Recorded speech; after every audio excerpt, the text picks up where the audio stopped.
ADASTRA. The film opens with Roy McBride, Brad Pitt, delivering a video message for a psych evaluation. His voiceover states that he has always wanted to be an astronaut to help mankind. He goes to work on the International Space Antenna right above Earth. A massive power surge then hits the antenna, causing it to come down violently, sending Roy and many other astronauts hurtling toward Earth. Roy manages to deploy his parachute, but it is damaged by the falling debris. He manages to land in a field and is found by onlookers before he loses consciousness. More surges start happening across the planet. Roy is brought in to meet with his superiors at the U Space Command. They discuss Roy's father, renowned astronaut H. Clifford, Tommy Lee Jones, who left with a crew into space for the Lima project, which was an effort to seek out other intelligent life across the solar system. Clifford and his crew never returned and seemingly disappeared without a trace 16 years earlier. Recent readings have been coming from Neptune, indicating that Clifford may still be alive. Roy is instructed to take a top-secret trip to Mars and send a message to try and communicate with Clifford. He accepts the mission out of integrity, and he looks back on video messages that Clifford sent him. Roy is accompanied by Clifford's old friend and associate Colonel Thomas Pruitt, Donald Sutherland, on their mission. They must first head to the moon and head for a ship that will take them to Mars. Pruitt suggests that Clifford may be hiding from them. Before heading off, Roy sends a video message to his estranged wife Eve, Liv Tyler.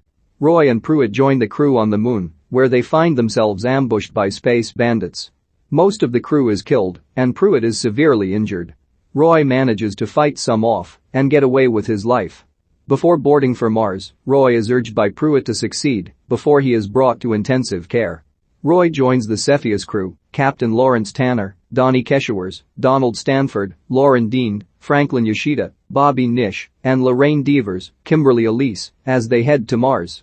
On the trip, Roy asks for an update on Pruitt and learns he is about to undergo surgery. Roy also listens to a message regarding Clifford having disabled communications on Lima, which further stresses the need for the whole project to be shut down. The crew receives a distress signal from a Norwegian biomedical research station. Roy heads over with Tanner to inspect it.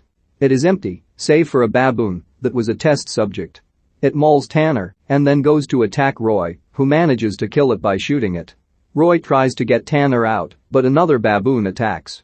Roy pulls himself and Tanner out and then depressurizes the chamber, causing the baboon to explode. Roy tapes up Tanner's helmet and brings him back to the Cepheus, but he is already dead.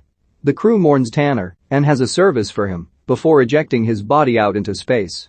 As they continue the mission, Roy makes another psych evaluation video message in which he mentions the rage that he saw in the baboons reminded him of a rage he had seen in his father and in himself.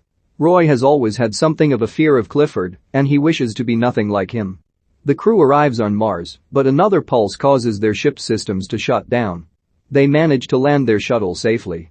They arrive at the Spacecom station, where Roy meets director Helen Lantos, Ruth Negga, before he is brought up by the station's higher-ups. They bring Roy in to begin recording and sending messages for Clifford. He is meant to stress the urgency of the situation and the mission regarding his recovery. In a later recording, Roy delivers a more sincere message to Clifford, reminiscing about their time spent together when Roy was a child. However, the station chiefs take Roy off the mission, thinking the emotional message may compromise their progress. Roy is placed in a comfort room, where Helen comes to talk to him. She states that she was born there on Mars, and her own parents were part of the Lima project, where they tragically perished. She asks Roy if the pulses are going to kill life on Mars and Earth, but Roy isn't sure. Helen then shows Roy a classified recording that reveals the Lima crew mutinied against Clifford in an attempt to return to Earth, but he killed all of them and eventually went insane. She also reveals that the Cepheus crew is planning to blow up Lima's base with a nuke. Roy thinks he should meet with Clifford directly. Helen guides Roy to the ship that will take off and helps him sneak on board. Roy makes it onto the ship as it is taking off. The crew catches him since they detect a break in the airlock. Devers and Yoshida try to go after Roy, even as he insists that he is not a threat. The shuttle splits, causing Devers to fly face first into the door, killing her. Yoshida and Stanford then try to get Roy, but they end up suffocating.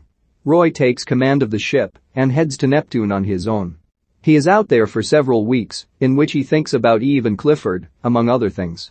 Roy finally makes it to Neptune and finds the Lima base. He enters and finds the bodies of the crew, before going to make his way with the nuke. He eventually discovers Clifford, who says he knew Roy would come. He explains to Roy that the surges are coming from the ship's damaged antimatter source. Roy urges his father to go back home with him, but Clifford is still determined to prove that his project wasn't a failure. He even tries to convince Roy to stay with him and continue the work together, but Roy is adamant in getting them both home. Roy and Clifford start to make their way outside for Roy to go plant the nuke. However, Clifford attempts to pull them away by hitting his thrusters and propelling them away. Roy tries to pull Clifford back, but he is ready to die. Despite Roy's best efforts, he cannot stop Clifford, and he watches as his father drifts into the abyss of space.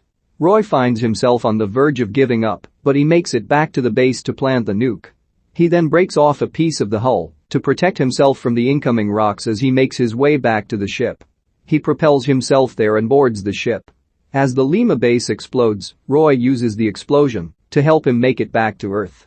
His shuttle lands on a military base, and he is recovered by soldiers. In one last video message, Roy reflects on what the mission proved to him, which is that it seems that humans are the only known intelligent life out there. It has inspired him to connect with those closest to him, including Eve. They are seen meeting up to get coffee. Roy closes his message by vowing to live and love from now on. In the near future, massive power surges start having devastating consequences around Earth. Astronaut Roy McBride is informed that his father, renowned astronaut Clifford, may still be alive after previously heading out into space for the Lima project, which was meant to detect other intelligent life. Roy is tasked with finding Clifford after the Lima base was detected on Neptune. Roy joins a crew to a base on Mars so that he may send messages to Neptune in an attempt to communicate with Clifford. He is taken off the mission when he tries to appeal to Clifford emotionally. The base's director, Helen Lantos, shows Roy a video that reveals Clifford went mad on the base and killed his crew after they mutinied and tried to go back to Earth. Roy gets on the ship heading to Neptune, and the crew gets killed as they try to detain him. Roy makes it to Neptune and finds the Lima base, which he plans to destroy with a nuclear payload. He finds Clifford, who still hasn't given up hope that the project could be a success. As they try to head back, Clifford instead chooses death by drifting away from Roy into space. Roy carries on and destroys the Lima base, which helps him get back home. Roy concludes that humans are the only intelligent life, and it inspires him to stay connected to those closest to him, including his wife Eve.